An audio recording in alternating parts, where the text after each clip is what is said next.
Guinea has passed a new constitution, paving the way for elections after 4 years of military rule. But it also allows junta leader Mamady Doumbouya to run for president, despite an earlier pledge not to do so. So, what does it mean for the country? And are coup leaders simply using democratic tools to cling on to power?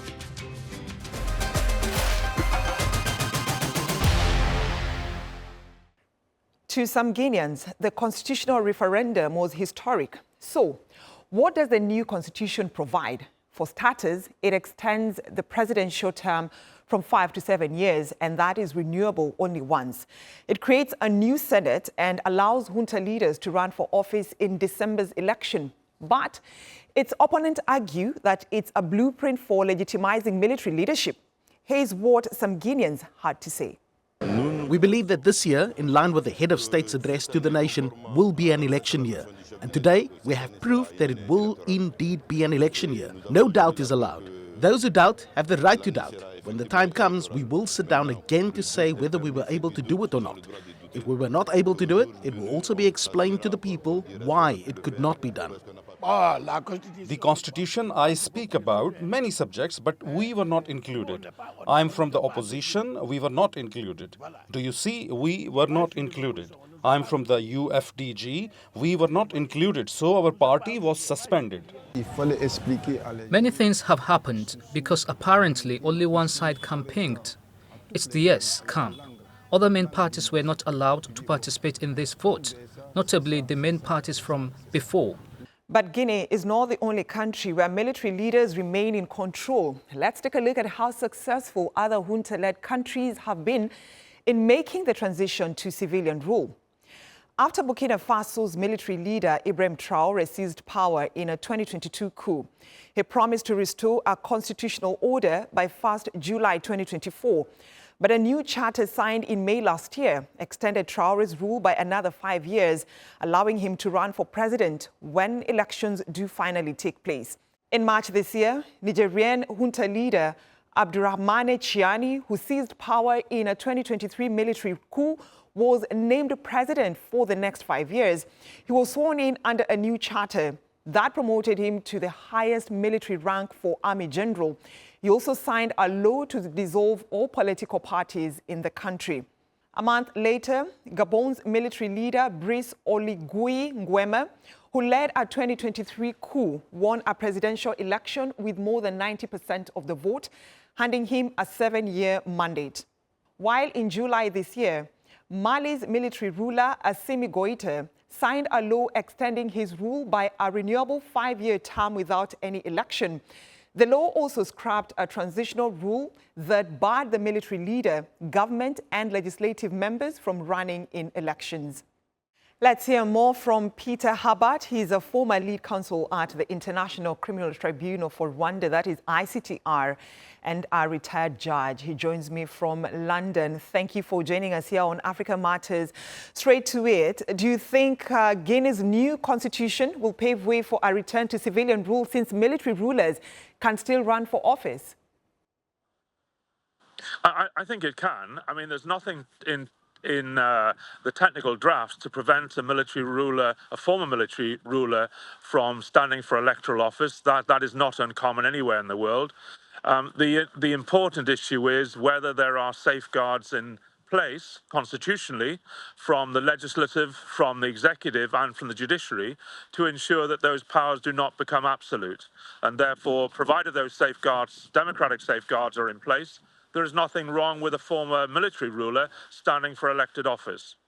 But, you know, the concern that some people have is the pledges, rather the promises that the military rulers give when they, get into power. They say, we will not run for the top seat when it comes to the presidential elections. Then towards, an election, they change the rules and they say that we will also, I can be able to vie for this top seat.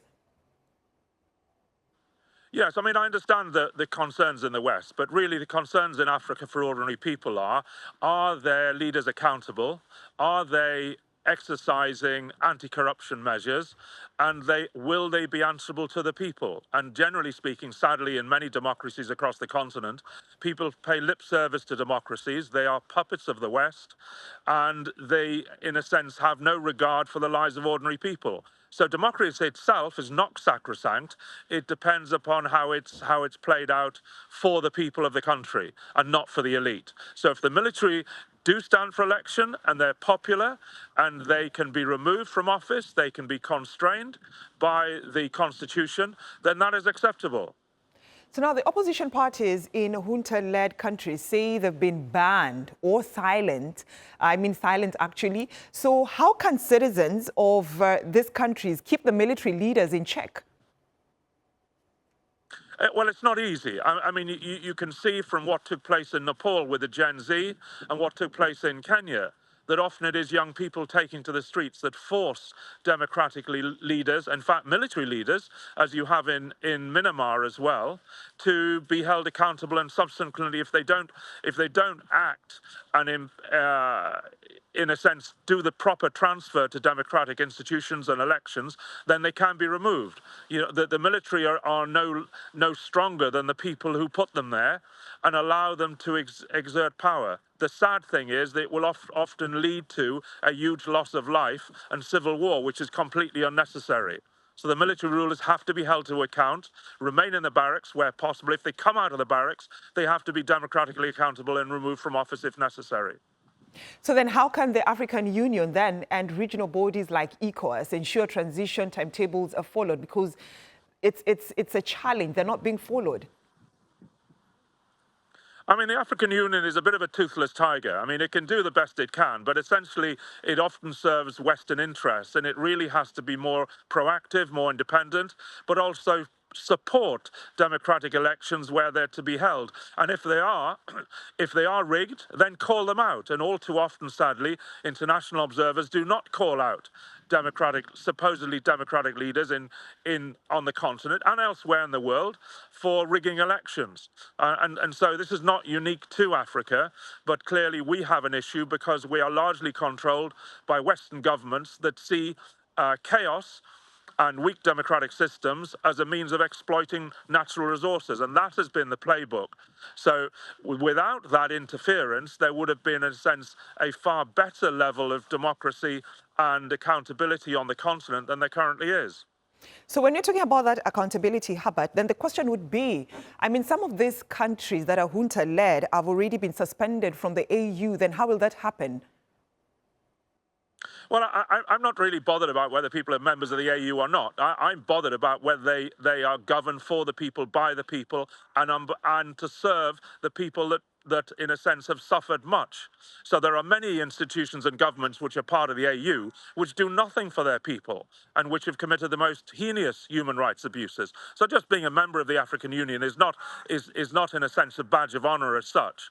It is what you do with it. And so that is what comes at the end of the process of joining international institutions such as the United Nations and the AU and others, which hold to the rule of law. But all too often, sadly, they have simply served Western exploitative interests. And that has been the problem, where the AU's institutions are actually structurally weak. When they stop, in a sense, bowing to the pressure of the exploitative Western governments, then they will, in a sense, be able to shore up African governments far more effectively.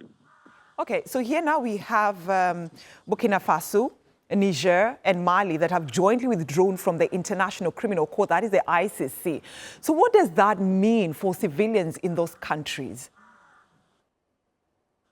I'm not a supporter of countries which withdraw from the ICC. Obviously, they're joined by some other notable exceptions, such as Israel committing the genocide in Palestine, and the United States of America, which have never been part of the ICC. So I do not support it. I think, yes, African countries should, like all countries in the world, submit to the rule of law under the ICC, but there also has not to be selective prosecutions. You know, all too often the ICC has been very quick to prosecute leaders on the continent, but similar human rights abuses and atrocities by the United Kingdom in Iraq, Iran, in the Middle East have gone unpunished, and that simply cannot do.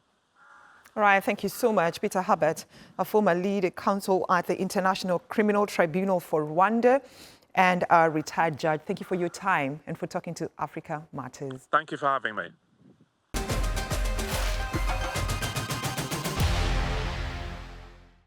Now, Kenya's trade relationship with the United States is approaching a critical deadline. The African Growth and Opportunity Act, known as AGOA, expires on September 30th. Now, Kenya is among 35 African countries that could officially lose their duty-free access to the American market.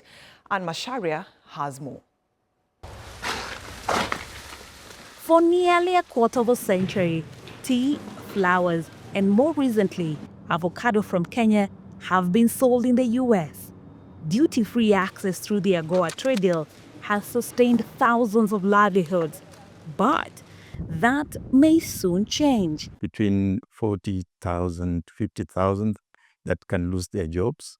But then when you look at the indirect losses, I mean, logistics support, those who do restaurant support for this particular active workers in the industry, the numbers could go up to 300,000.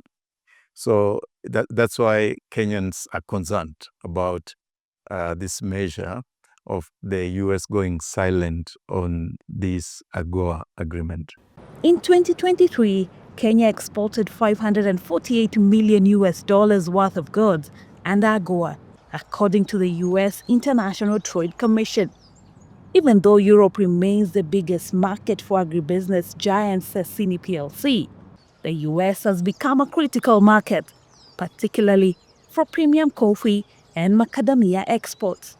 The company supports thousands of smallholder farmers and employs more than 6,000 workers. One shift, we take about 50 people who are all coming from the villages around us.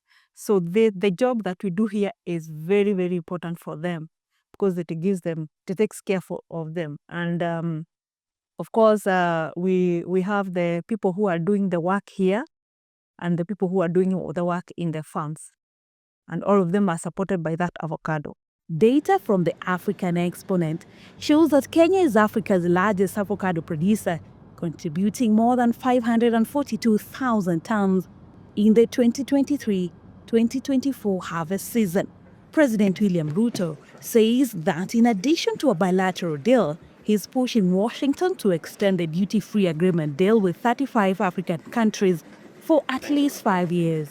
It is a platform that connects Africa and the US in a very fundamental way. And it can go a long way in solving some of the trade deficits and challenges that exist at the moment. Especially in the context of where the world is going, we believe that AGOA gives both Africa and the US a best chance to expand and deepen trade between the United States and Africa. Kenya's economic lifeline now depends on decisions made thousands of miles away in Washington. A swift renewal of AGOA could secure jobs, investment, and stability. But without it, the impact here could be devastating. For Kenya, the stakes could not be higher. And Masharia, Africa Matters, Nairobi. 31 years after the end of apartheid, South Africa remains the most unequal country in the world. That's according to the World Bank. The latest government data shows that there are around 500,000 millionaires in the country. In contrast, over 30 million people, or half all the South African population, live on about $3 a day. Tuso Humalo reports from Johannesburg. The luxurious and affluent suburb of Sandton and its neighbor, the densely populated and impoverished township of Alexandra, are stark reminders of desperate inequality in South Africa. Unemployed 54-year-old Simon Stolle has lived in Alexandra for 22 years. He uses his one-room rented house as his bedroom, lounge, kitchen, and bathroom. In Alexandra, if you don't have money and you're not working, life is very tough and rough. It is not like Sandton where they get everything. Alexandra is just full of suffering. Hundreds of thousands of Alexandra residents must contend with lack of housing, overcrowding, poor sanitation, high unemployment and crime. But a mere kilometer away is Sandton, the upscale suburb dubbed the richest square mile in Africa. It's home to many international and local companies, including the Johannesburg Stock Exchange. I can describe Sandton in one word: everything runs smoothly. But when you go to the neighboring Alex, everything is rough. Everything is rough. The township was established in 1912, the same year as the continent's oldest liberation movement, the African National Congress. In 2001, the government introduced the Alexandra Renewal Project with a budget of roughly $75 million. Its aims included building houses, fixing urban infrastructure, building parks, and electrifying the township over 7 years. But it was bogged down by a rapidly growing population and corruption allegations. Some analysts blame the government. If you are going to address systemic problems, issues of structure, of economic inequality, we have to do a big job. We have to be dedicated, we have to sacrifice.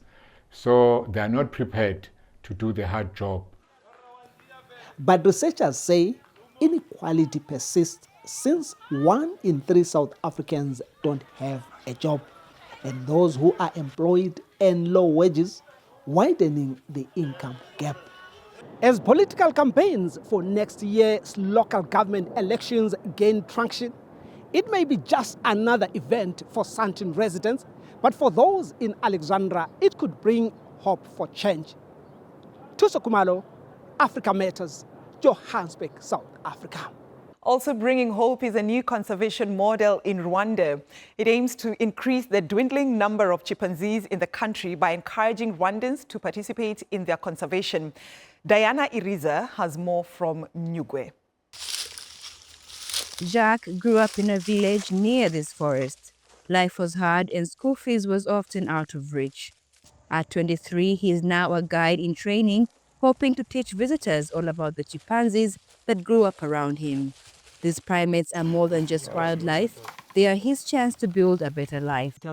Guiding helps me pay for school. If the chimpanzees are safe, my future is also safe. Rwanda is turning to an innovative financial tool called a wildlife conservation bond developed with the World Bank. Bonds often focus on iconic species that attract expert investors and wealthy donors. Their financial returns are tied to the conservation success. That means the more effective the conservation, the less money governments need to spend. One of the biggest challenges is that cutting edge of between the population pressure and protected areas. So to do that kind of investment or initiative, it requires to look at all angles, including community settlements, which is a kind of a sensitive area. So you cannot only focus on that species without actually involving communities. The pilot bond is worth $9 million, the money that the government would have otherwise spent on conservation efforts instead of public services. For Jacques, the impact is personal. If the chimpanzees disappear, I lose my livelihood. But if they are protected, my whole community gains. Rwanda has shown success before with increasing the number of mountain gorillas. Now it hopes the same model will secure funding for chimpanzee conservation and with them the futures of people like Jacques. Diana Iriza, Africa Matters, Nyungwe, Rwanda. In Ghana's coastal regions, oyster farming has been a lifeline for women who rely on the trade to support their families. But climate change coupled with mangrove deforestation is threatening the delicate ecosystem and with it, the livelihoods of Ghanaian women. Randolph Nugal reports. Every day, these women navigate the mangroves to harvest oysters. And Beatrice Nutukpour has been doing this for 34 years. Just as my mother taught me this business, I also want to teach my daughter so that she could also teach her child. Then oyster farming will become our family's business. A basin of oysters sells for about $4. But that livelihood is now under threat due to climate change, deforestation of mangrove forests for firewood, and coastal development. So these women now spend hours searching for oysters that have migrated to deeper waters due to the absence of mangrove roots. Training in eco-friendly oyster farming methods has also been halted following U.S. President Donald Trump's cuts to the U.S. aid program. At first, we didn't know the importance of the mangroves, and through the USAID project, they brought us a student from the Cape Coast University to teach us how important the mangrove is. But without climate resilience programs, farmers have come up with their own solutions to restore breeding and explore sustainable aquaculture methods. Previously, the oysters attach themselves to the mangroves, but because the mangroves have been cut, now they settle in the water. The oysters have started attaching themselves to the mangroves we have planted. We also harvest the fish that hide in the roots of the mangroves, so the mangroves are very good for us. Like many coastal West African nations, Ghana has lost nearly a quarter of its mangrove cover in the last 20 years. They play an ecological role in being there. If we have more oysters in any water body, any mangrove area, it's found that the water gets cleaner than before. But for these women, saving oyster farming is not just a matter of survival. It's also about protecting a family tradition and a lifeline for generations to come. Randolph Nogel, Africa Matters. Well, music historians say that xylophone has been played in central Nigeria for at least 1,000 years. One artisan is looking to revive and protect this heritage and has found some help from young children. Yunus Demiroglu has that story. 1, 2, 3, and go!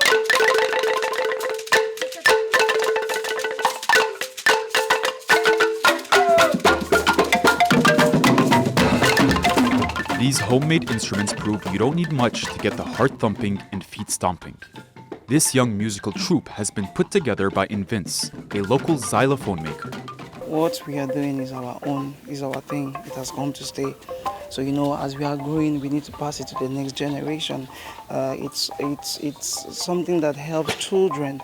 It helps them educationally and otherwise. This music isn't only for the children. The Indito Uforo Akwa Ibom cultural troupe is touring the country. They're here at this 80th birthday party, spreading the sounds of the Akwa Ibom state, giving these locals the chance to enjoy their traditional music. And it's clear they approve. I've been used to them. They know the forehand. When you carry them for your event, they will deliver a show. And while heritage and history are important, these kids are giving their all for this singular moment. It's not exactly clear whether the xylophone originated in the African continent or Southeast Asia. Whatever the case, xylophones have been used in Central Africa for over a millennia. Recently, the sound has been overshadowed by more mainstream Western instruments. Invince says his troupe is not just trying to revive traditions, but blends it with modern sounds. The African percussion instrument is something that has come to stay.